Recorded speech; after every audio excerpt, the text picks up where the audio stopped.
صباح الهنا والفل يا ست الكل. احلى مشتريات النهارده من السوق. تعالوا بقى نشوف النهارده جبنا ايه مع بعضينا ونتكلم كده وندردش ونحكم مع بعضينا. بس اول حاجه هنعمل ايه يا ام هنا؟ هنصلي على النبي وهنوحد ايه الله، ولايك واشتراك لاختكم حبيبتكم ام هنا. النهارده رحنا السوق وجبنا طبعا شويه الخضار اللي زي العسل دول. والاسعار يا بنات ما اقولكمش عليها الاسعار، يعني الحمد لله يا رب، الحمد لله اني متهاودي. جبنا فلفل من البلدي، الكيلو عامل منه 5 جنيه، انا جايبه 2 كيلو. القتة دي اسمها قتة وعامله الكيلو بتاعها ب10، وانا جايبه حوالي 3 كيلو. وانا من النوع اللي انا بحبها، بحب القتة يا بنات احسن من الخيار بصراحه، انا بحب. اما الفلفل اللي عسل ومسكر ده فلفل بلدي، بس بلدي بس مسكر، يعني لو كلتيه كده مع شويه جبنه مع طماطم مش عارفه ايه بعسل. وجبنا شويه سمك طازه صحيين، بصوا بيتنفسوا وبيتحركوا. سعر السمك النهارده كان عامل 95 جنيه. بصوا بيتحرك، يعني من جايباه من الراجل انا بيتحرك، قعد فترة بيتحرك معايا. الطماطم عاملة 2 جنيه ونص، شايفين التفاح ده؟ هي الطماطم عاملة 2 جنيه ونص والله. البطاطس تحمير عاملة 10 جنيه. فالأسعار ما شاء الله، يعني كل الخضار كل اللي شايفين. وجزر، جايبة كيلو جزر عامل 10 جنيه. جايبة ليمون طبعا، وجايبة حبة ليمون للتخليل هوريكم عليه. اولا عايزاكم اقول لكم لما واحده فيكم تروح السوق لفوا يا بنات، عشان انتوا بتخشوا لي في الكومنتات وبتقولوا لي الاسعار عندكم رخيصه. انا بلف، يعني اول ما تخش السوق بتلاقي طبعا الاسعار عاليه. ليه؟ عشان هم واخدين اول الزباين. دي حبيت معلومه حبيت اقولها لكم برضو. اما لما انت تخشي جوه وتتمشي، يعني خشي على اخر السوق وتمشي وشوفي ده وشوفي ده، لا هتلاقي الاسعار ارخص. كل ما تخشي في السوق بتاعك كل ما تلاقي يعني الاسعار ارخص. بس ما عدا السمك ما انصحش بيه، الله تجيبيه من حد يعني موثوق فيه، حد معروف جدا. يعني السمك بالذات ما تجيبوش من اي حد وخلاص. سمك فراخ لحمه، لحمه مجمده لحمه بلدي، كله لازم تكون الحاجه دي بالذات في اللحوم والطيور لازم حد تكوني واثقه فيه مليون المية، يعني مليون المية تكون الحاجات دي واثقه فيه. طبعا انا الفلفل البلدي ده انا بحبه، فتلاقيه فلفل كوبي كده صغنن، فبتخليه كده بيبقى حلو بصراحة.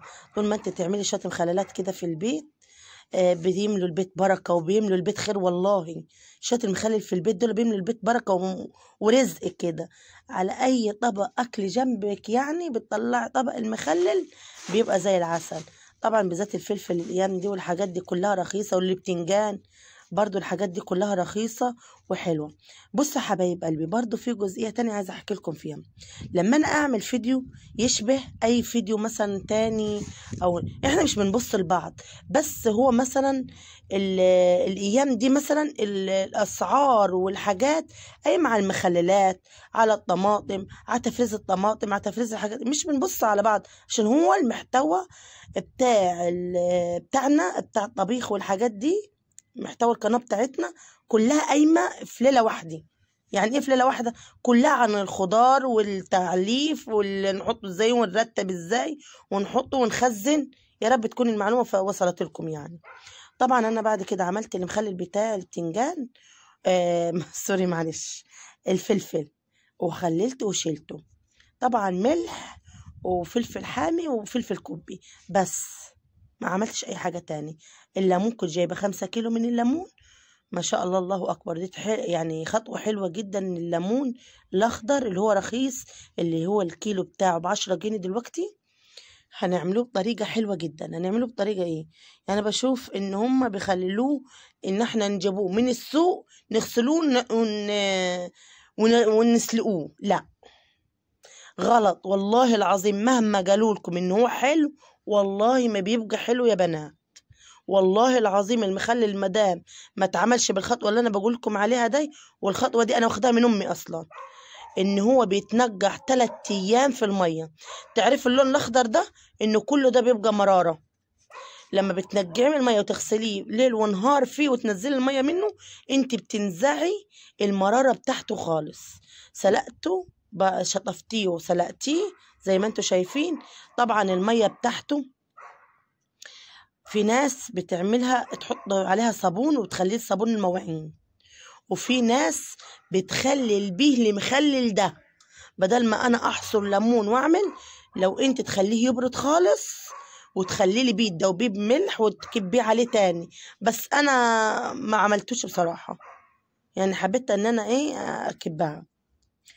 فانا الليمون ده تاكليه مسافة 10 ايام بالكتير، يعني 10 ايام.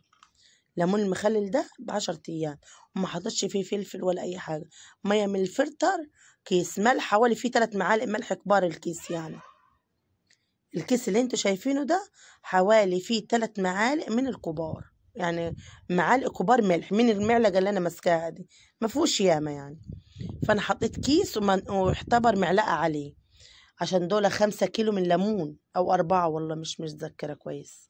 حطيت طبعا شطة من فوق زي ما انتوا شايفين، شطة خشني، وما كانش عندي الشطة اللي انتوا عارفين ان انا بحبها، الجرون ده، وورق لورو، وبس كده كفى وغنى. الحمد لله يا رب. وتكبيها، تكبي المية عليه وتشيليها زي ما انت عايزة. يقعد معاك 10 ايام تطلع منه تاكلي، او يقعد معاك يعني 10 ايام تاكلي منه. بس هو ممكن يقعد معاكي سنة، يعني هو سنة لو عايزة يقعد معاكي سنة بالمنظر ده يقعد عادي. كل ما بيقعد كل ما بيزيد حلاوة. لا عايز تاكليه بدري، هو على كده تتاكل بعد 10 ايام، تفتحي فيه تاكلي منه زي العسل. فانا ما برضاش اسلقه السلقة الجامدة دي، انا بحب الحاجة تاخد راحتها وتاخد سواها في الحاجة يعني. وحبايب قلبي، بشكر كل حبايبي واخواتي اللي بيخشولي وبيدعموني لو حتى بالكلمة الطيبة. أتمنى من كل إخواتي ومن كل حبايبي إن يسمعوا الفيديو كده ويشجعوني، عشان أنا نفس القناة كده إن أنا أكسب منها ويخش لي دخل كده والواحد يفرح كده بيها. والله العظيم أنا بتعب فيها جامد، وبحب لما بقول حاجة ولا معلومة، أنا بحب اللي أنا ساير بيه في بيتي بحب أقوله لكم بكل أمانة على قناتي. طبعا إيد المخلل خللته بالشكل الجميل اللي انتوا شايفينه، واسيبكم في رعاية الله وحفظه. ربنا يا رب يحسن ما بين ايدينا وايديكم، وفرحكم يا غاليين بكل حبايبكم. لايك واشتراك، مع الف سلامة.